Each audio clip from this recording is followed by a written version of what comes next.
That's it for today. Now, if you want to do a little just rap about whatever questions you have, we'll do that right now in the Q&A. So let's get into it, huh? All right. Silas Larson says, that's a good picture. Coinbase is conservative about what it carries. What's the exchange with the most choice of products? Binance? I think Binance by far. But it could be KuCoin. I'm not for sure. I don't get access to either of them because I'm in America. So whatever. Pepe? Memes? I don't know any Pepe. Does that mean Pepe's not going to make it? No. It just means I don't own it. There's nothing. Because like, look, let's say that I have $10 that I have to spend every month. Okay, that $10, there's only so many things I can buy, you know? And I'm not the guy to really go really deep and all into like meme coins and way down the list. I'm just like, you know, I'm going to be safe and I'll do a little Bitcoin, a little Ethereum and Cardano and Solana and Polkadot and Avalanche. And maybe I'll come over here and go down to these crazy, you know, Web3 games, which these tokens are actually paying off right now. You know, playable and all that stuff. So yeah, I mean, there's only so much I can do. J-Rig, Solana. I said Solana. And X1K says it perfectly. 71 bags is a lot to carry. It is a lot to carry. But you got to understand, a lot of those that I mentioned are just sitting in wallets I didn't even know I had, or they were just lounging around from 2021. And there was a video we did. Let me pull it up. Where we took a look at the tokens from 2017 and how many actually from the top 53, how many hit their all-time highs in 2021. Out of the top 53 in 2017, only 11 out of 53 hit their all-time high in 2021. That's 20%. It's only 20%. So people were saying, well, then I have to really clamp down and choose the right ones. Not really. Because the thing is, and we took a look at it, out of those other 42, they didn't hit their all-time high, but from the low point to when they hit the high of 2021, there were some massive gains to be had. So even if you were buying a dollar cost averaging, your cost basis was going down. You know, like you buy some at $100, it goes down to 80. You buy it down here and 60 and 40 and 30 and 2 cents or whatever it is. So your cost basis is really low. And then when the next bull run came, yeah, it didn't hit the all-time high, but went up pretty high in the next one. And that's pretty much where I'm at right now. Let's see. So no percentage of your crypto allocations. No, I wouldn't have more than 20 crypto. Well, okay, no. I will go against that. 75% of my allocation is in Bitcoin. 10%, roughly 10%, is in Ethereum. So take that from what you think it is. But remember, as you're in this crypto space longer, you tend to gravitate more towards a little bit of safety. But that doesn't mean that, let's say you have 10,000 to Bitcoin and then you only have, I don't know, $1,000 into Caspa or whatever it is, right? Well, guess what? The 10,000 in Bitcoin, it might double, it might triple. But do you think it's going to 100x? It can't. It can't by the next bull run. I mean, it can, but I mean, come on, let's be serious. Can Caspa 50x? Sure. Caspa can. These gaming tokens can. But that's why you don't like go heavy. Like that's for me. And of course, you guys do what you want to do, right? Who's your dad? Not me.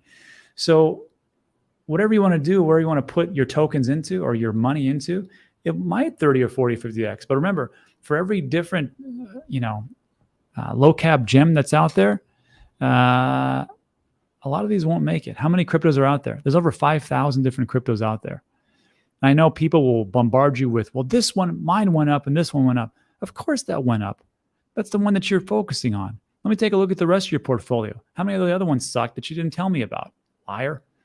You're not lying, but you know what I mean. You're not being honest with everybody. So.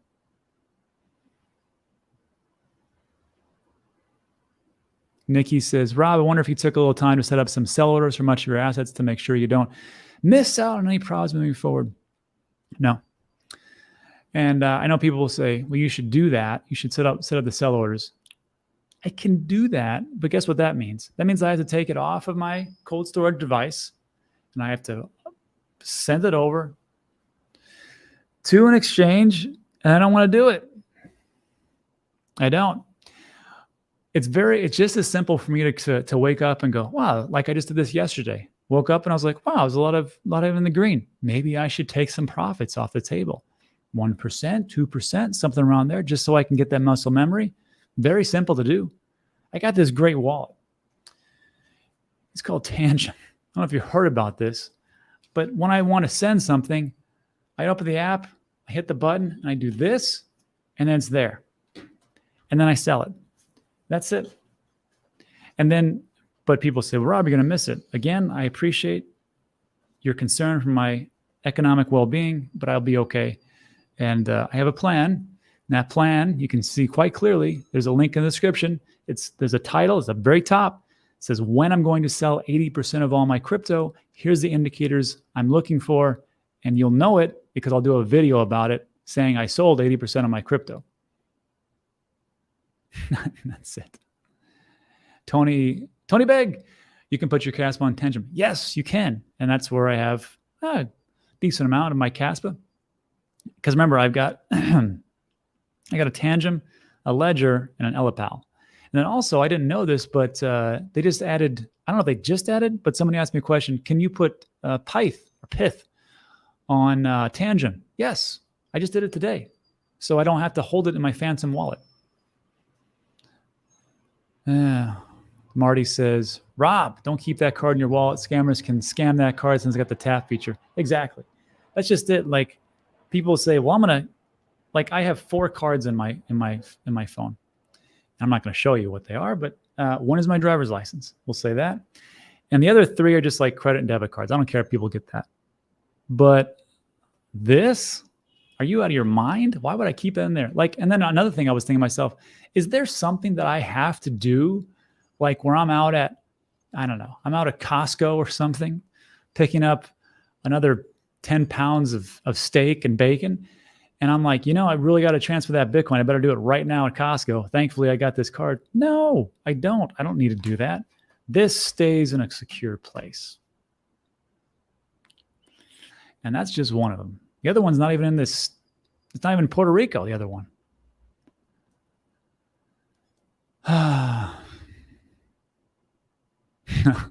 There's Ben's haircut. I got a TANGEM and I love it. I'm opening a safe deposit box this week for one of the cards. That's beautiful. Good job. ICP says, holding Caspa long-term, you lose your money. What do you mean long-term? Like 10 years? No, that's ridiculous. 2024? Depends on your definition of long-term. Everybody's got a different definition. Where did you get your Caspa, Rob? Tony, that's a lot of questions you're asking me. I'm just kidding. Where did I get it? Let's find out. I want to say it was Simple Swap. And I'm going to show you how I did this. So I messed this up last time because somebody asked me, well, how'd you get Pith or whatever it's called? And I was like, hold on. I was like, I did it on the website. No, I did it on Orca. Because you can do, if you're in America, you can't use Orca, which is a decentralized exchange on Solana. But if you're in Puerto Rico, hey, there you go. But with Caspa, my friend, if you scroll all the way down here, I use Change Now. And if you, Change Now is it's very simple to use. You just send, and it takes a little bit of trust. I must admit, Tony. You send a little bit of whatever you want, and you can use Ethereum, you can use Tether, you can use USD, you can use Avalanche. There's a ton of different things you can use, and you can just say, I want this for this token. That's how I got my Caspa. And if you're looking like how to use Change Now, you can use Change Now or Simple Swap. I did a video on it, and it's at Dan Teaches Crypto in the How Do I section. So that's hopefully that answers your question. That's how I got Caspa. I wish it would be easier, but it really wasn't. ICP, holding dot long term. Insane clown posse. That's funny. It's a good question. Ortho RDH. Do any of these cold storage wallets keep track of your initial price when you send your tokens to it? That's a good point. So when I had Nikita, who was one of the developers on when we did our deep dive video a couple of days ago on TANGEM. And one of the questions that people asked was something along those lines, which was, hey, how do I back up everything, especially for my taxes, and be able to like download, see my cost-based analysis, see my long-term and short-term capital gains. And I guess this would be the same thing with your initial price. And they said, well, we're working at it right now. Have a sit-down powwow with CoinLedger, which is a tax software that I've used 2 years in a row. They're going to roll out their new portfolio tracker, which is 100% free. And I'm going to be a guinea pig on that one. So I'm going to talk to them and introduce them to TANGEM. But as far as like your initial price, see, the thing is, Ortho, if you're using, the only way this would be is when you're using TANGEM, usually what it is you buy things from an exchange. I'm not going to use TANGEM to buy things because the different, I think it's MoonPay they've integrated, but somebody else, the prices are astronomical. Don't use TANGEM to buy your crypto. Use an exchange. And then you'll transfer it over. So your initial price will be located on the exchange. Now, there is a way to use a DEX, which I showed you on the video, and how to do that. But again, if you're using a DEX, that means that, first of all, you bought the crypto someplace else. And then, let's see. That's a good question. I wonder if you can see it.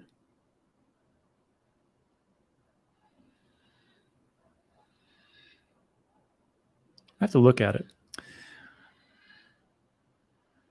The only way that works is if you integrate with a portfolio tracker, I think. So if you're using a DEX with this one, I don't think it's going to work. But I could be wrong. All right. I use Phantom for swapping, but it's hooked to my ledger. Is it that smooth, though? Seriously? I mean, everybody has their own tolerance. I personally hate using a ledger. Ah, Tony, you're welcome. See?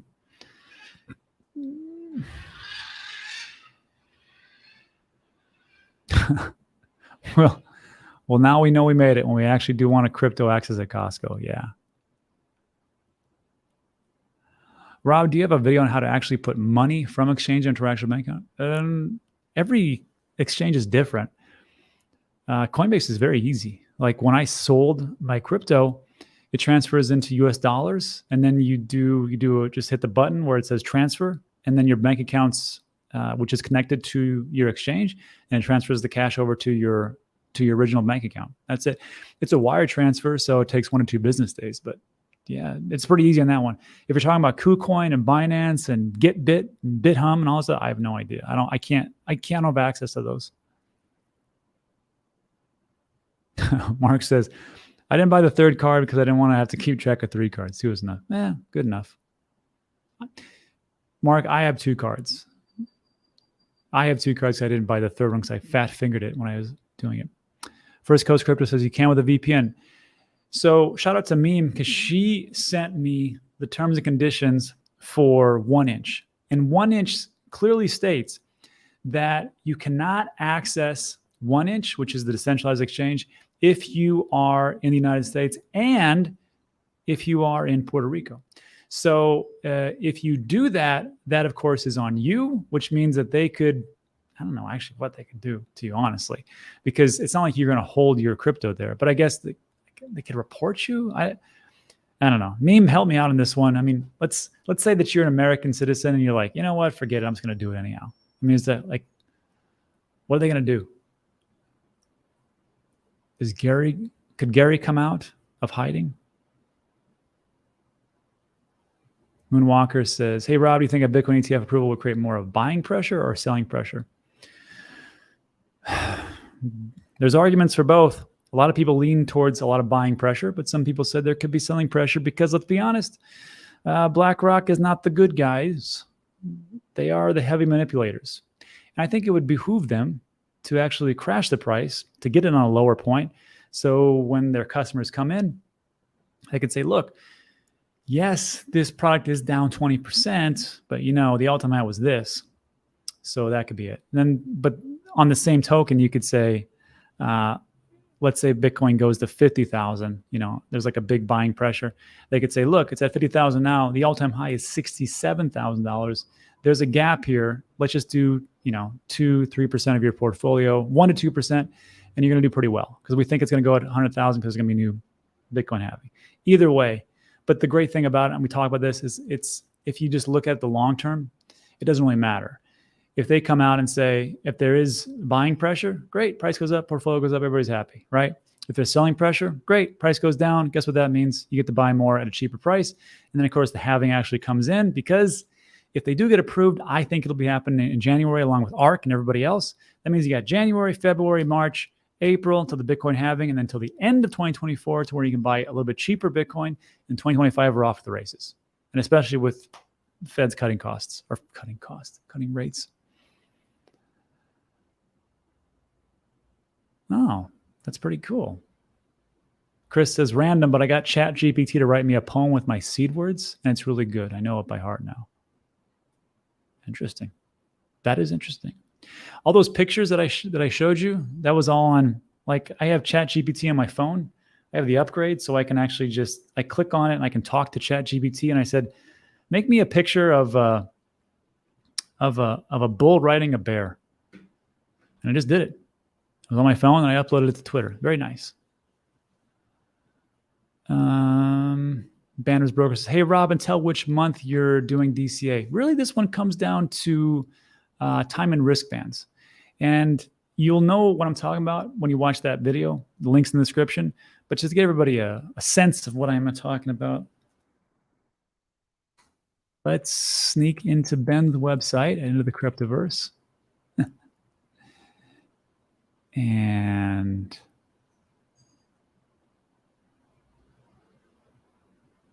let's probably want to see this, huh? Hey, and if you'd like to sign up for this, I highly recommend it. 10% off the first month. Links in the description. And he's having a sale right now, as a matter of fact. I think it's until Christmas. I think. All right. So charts, crypto, risk. Time and risk bands. And like I showed you in the video, the time and risk bands, it really all just comes down to this. Can you see this?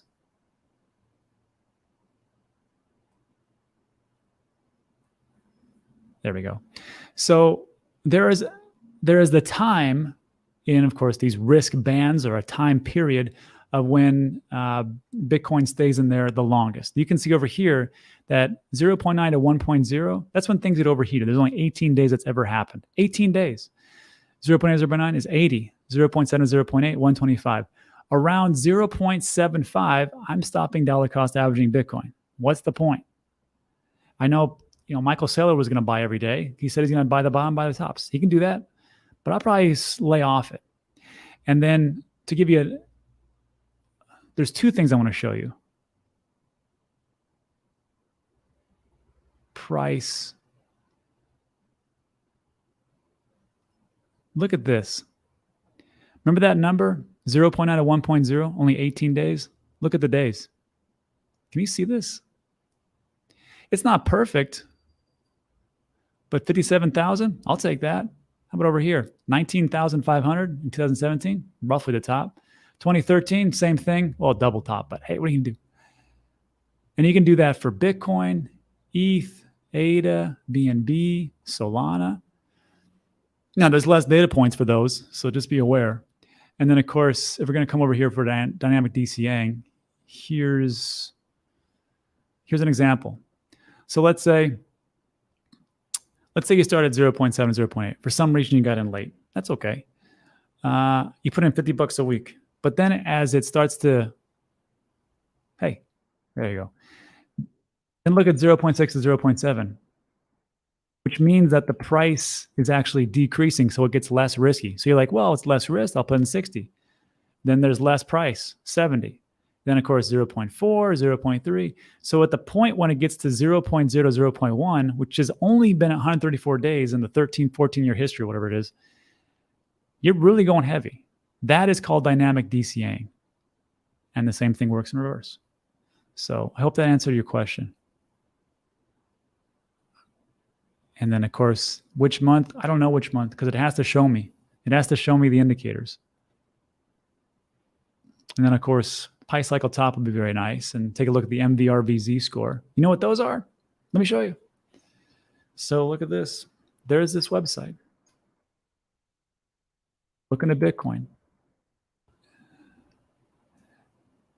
And these are just one of the, or a couple of the indicators that I'm going to look at. It's not all encompassing. You should always look at multiple. But MVRVZ score, and you can look at this. Once things starts to get into the red, and you also overlay that with, say, like the risk factors, you can see that in the green parts, this is an awesome time to buy, right? I don't know what the price was in December 19, 2018, but I know it was pretty damn low. And then over here, what else was it? Do you remember the price? Same thing. Remember the price was on, what is this? On November 9, 2022? I think it was like 15, 16,000. So these are good times to buy and then to sell once we get into these red areas. Now, it didn't do a great job on the last one, but again,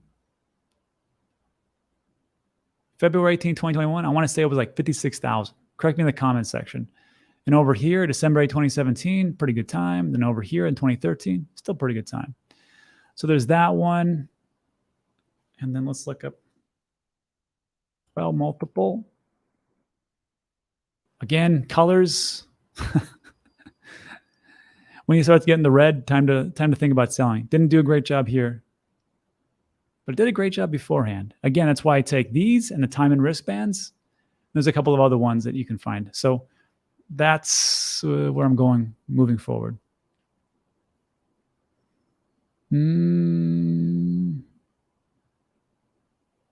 Lovebug says, you're selling 80% of your crypto, meaning mostly Bitcoin. Says, what's the most you have right now?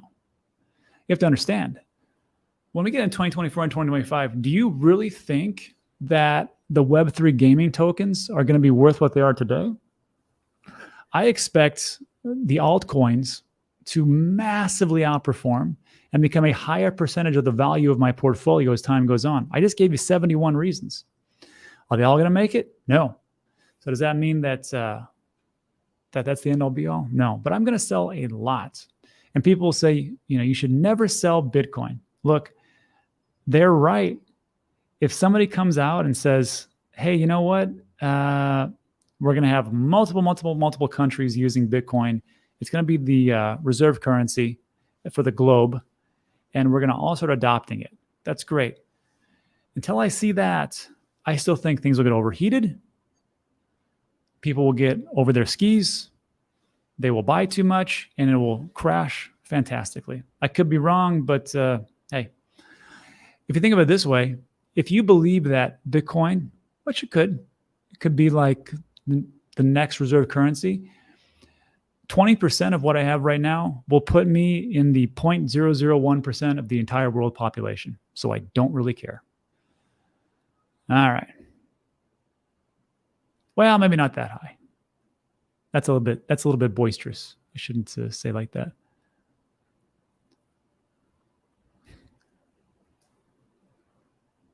Colochos. Why do you believe in sweat? I just do. So if you're looking at, I don't want to go over this, but because everybody gets bored when I talk about Sweatcoin. Here's what it looks at. It's a free app. You earn free tokens. You can take those tokens and you can actually turn them right now because they have a DEX integrated in their wallet, and you can turn it into Near and Ethereum and wrap stuff and blah, blah, blah. So on that part, but then you think to yourself, well, why does it have any value? Why do they give you tokens? Well, it's very simple.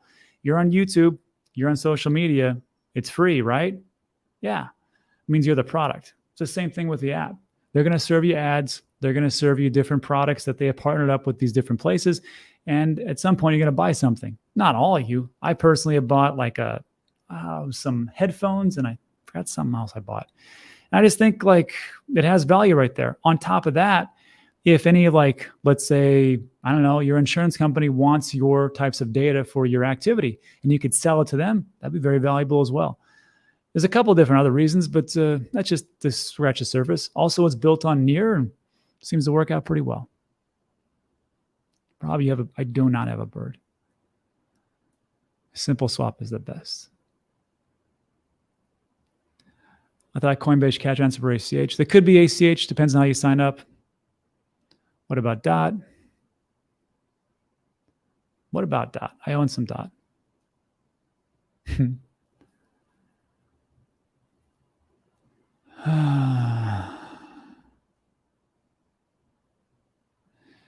If you're in the US, what countries are you guys using with your VPN?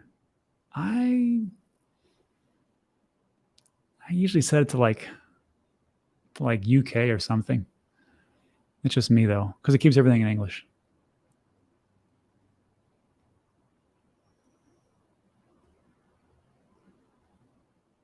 First Coast Crypto says, I'm 90% certain Bitcoin will have a 20% plus correction just like the last 3 cycles. Yeah. And I know we're all bullish now, but who knows what could happen.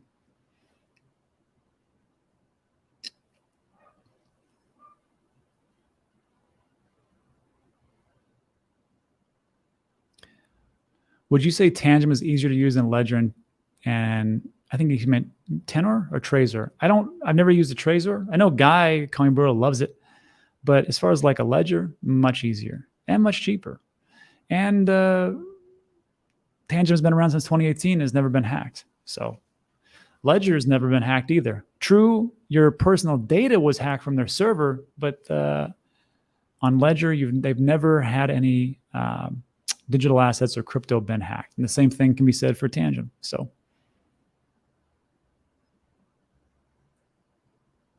yeah, not a very good idea to ask ChatGPT and share your seed words. You know they watch you. Whoever that is. Yeah, Tom's be able to comment. Ta-da! Welcome. Thanks for answering. Any recommendation for a portfolio tracker? Yeah, when CoinLedger rolls it out, that's a good one. There's a couple other ones that are out there, but I don't use them. I just use a spreadsheet. Wow. Tom says, I sold some of my 2010 Bitcoin. Holy smokes. At 64K. I felt like I nailed it, but didn't expect the November high. You're still doing good, I think. Crypto Mike says, I've been taking cold showers for 18 months. Now I have FOMO. I'm waiting for a correction. Correction's right around the corner. Who knows?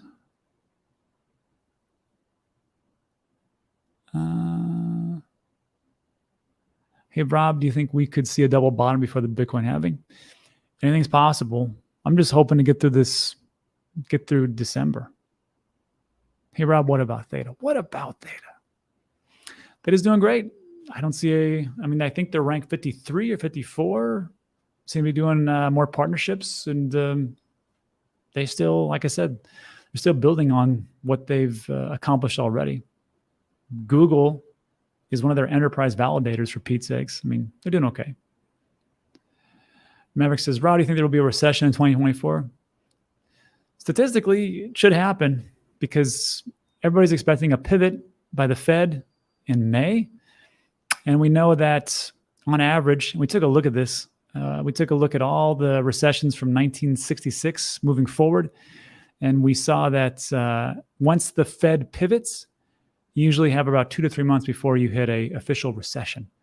So, but the question is, how bad will the recession be and how long will it last? Recessions on average last 10 months. And you have to understand that the recessions that are 10 months, that is for the economy. That is not for the markets. The markets actually recover 2 to 3 months before the economy recovers.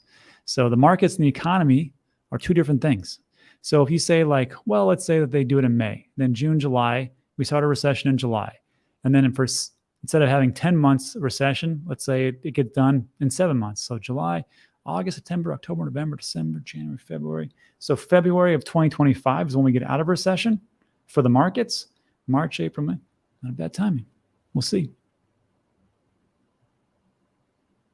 Oh, I love this question.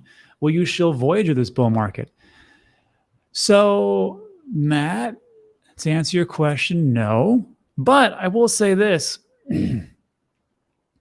I shilled Voyager quite a bit. I believed in them. I talked about Voyager. I talked about Celsius. However, as a quick reminder, here's the timeline. On June 12th at 11 in the morning, because I came back from Consensus in Austin, I heard some things and I said, hey, time to take all your crypto off of Celsius. I was able to take 1 Bitcoin off, but the rest got stuck. And on June 12th at 9 p.m., withdrawals were frozen. And you can find the video because I linked it right there. Then on June 20th, 2022, I put the 5 rules and I set them permanently in all my live streams on June 20th. And you can see those right there. It's all gone. Everything's a scam. 0% exchanges mean take it off and use a cold storage device. And then on June 22nd, I told you to take all your crypto off of Voyager as soon as possible. And the reason why was because I discovered, because they were a publicly traded company, that they had a $630 million loans at 3 Arrows Capital, and it was uncollateralized. And I said, you can't do that. I said, take all your crypto off Voyager. I said, I will still keep using them, but I'll be able to take it off because I have a ledger. And then 2 weeks later, the withdrawals were frozen. And of course, we talk about not your keys, not your crypto. So to answer your question, Matt, I want to be 100% clear with everybody. No, I will not be talking about Voyager. Let's see. I don't have paper or diamond hands. My hands flow like water. It's a pretty good comment.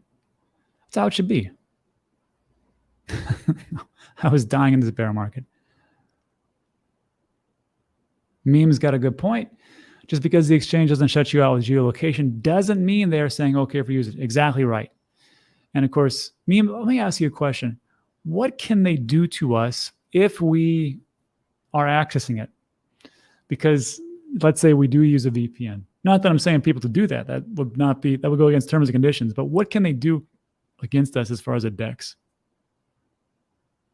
Chris says, Rob, get on early on Sweat. I got on super early on Sweat, matter of fact. I was on the seed round. And you would think that was a pretty good price, and it was. Do you want to know how much I paid in the seed round? Show you. There is a document called the DGen sheet. And you can find it. There's a link in the description of all my videos. It's at the very bottom. And these are the ones that I degened into. Gensukishi, Everdome, Fame, and Sweatcoin. I got it on June 23rd, 2022. And I bought it at 0.01. And the all-time high price was 0.09. Unfortunately for Rob, he had a 1-year lockup because that's the fair thing to do. And what happened to it? It went all the way up and went all the way down. Now, it's ranked number 367, which isn't bad. And it's worth barely a penny. I'm not even breaking even. So people would say, Rob just wants to dump on people. He was going to dump on us. Never had the opportunity. Never did it. And when it comes to when it doubles in price, I will take profits. I think I've been very clear on that one. And that's on everything. That's on the other 71 tokens that I own. So anybody in YouTube world or Twitterverse or any place are like, I'll never dump on you. They're full of it. At some points, they're going to take profits. I don't try to be. Rob, what do you think of GRT? HBAR and file. I want to say HBAR is one of those projects that are going to be ISO SS 2022 compliant or whatever it's called. They probably do pretty well. I just don't own any of them. Darren Wilk says, Rob, we always keep at least 1 Bitcoin. Give 20%. I don't see the point of me, spending all of it. You got to hold on to it. Hey, gotta let some people get it, right?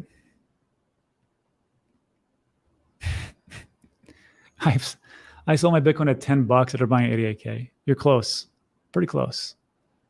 Theta, yeah, Theta.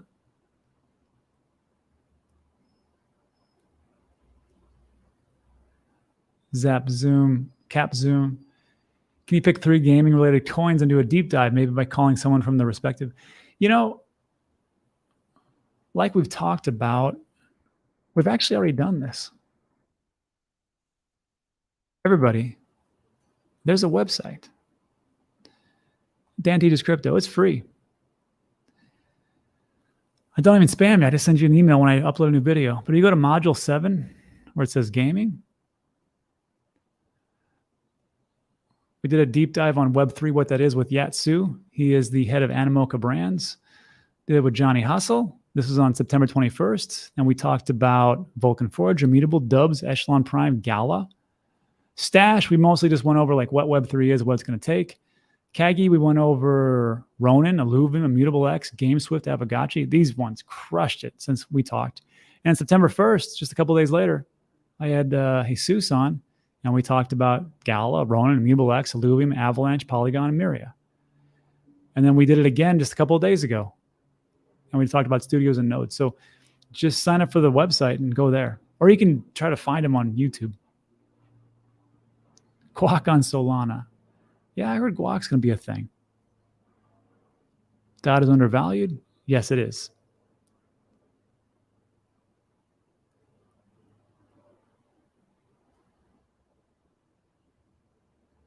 Meme says, Sweat Wallet asks you to certify that you are not in a restricted country, which includes the U.S. That's incorrect. For Sweat Wallet, they just rolled this out on November 13th or 14th, and the United States is not a restricted country anymore. That was the big push. If it's in their terms and conditions recently, then let me know, because I'll talk to Sweat. But that was the big thing we were talking about. Tangent was easier. Darth Mike, hello. I know Darth. Jared Saunders says, do you think Tangent will bring out a debit card in the future? That's one of their plans. I'd rather just see them work on the native staking, though. That would be much, much more appreciated.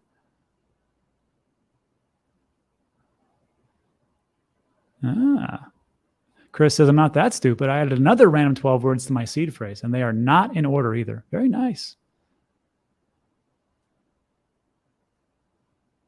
What's your opinion on Injective? I own some. Is anyone planning to swapping the render to render Sol? Interesting. After having max paying income, perhaps. I like CoinGecko more than CoinMarketCap. I have to agree. Best altcoin. I don't know. I don't know what it is. Best is like price appreciation or what it can actually do. There's a lot of things that do pretty well. Like if you're looking at like the easiest, most streamlined experience for staking, it's Cardano, hands down. It's the easiest. If you're looking at like TPS and throughput, so far Solana's looking pretty good. If you're looking at like also what has a ton of transactions and never goes down, Near. Or if you're looking at a lot of some of the best partnerships with the gaming solutions, Avalanche. It just depends on what you're talking about. I think a lot of things will do very well. It's just all about timing. Mon is essential. Oh, trust me. Rob, what don't you own? You'd be surprised. In this comments, I'll be like, I can't believe you don't own XYZ. You're a moron. That's it. I'll dump on my mom if I get the chance. All right, everybody. Hey, Cornucopias is up. On that note, that's a good game. On that note, it's been an hour. This is way too long. Everybody, thanks for stopping by. I appreciate it. Like today's video, thumbs up, subscribe, all that good stuff. And let's see what the next week holds. Stay strong. I think we're in the right place at the right time. And thanks for stopping by. I'll see everybody on the next one. Adios.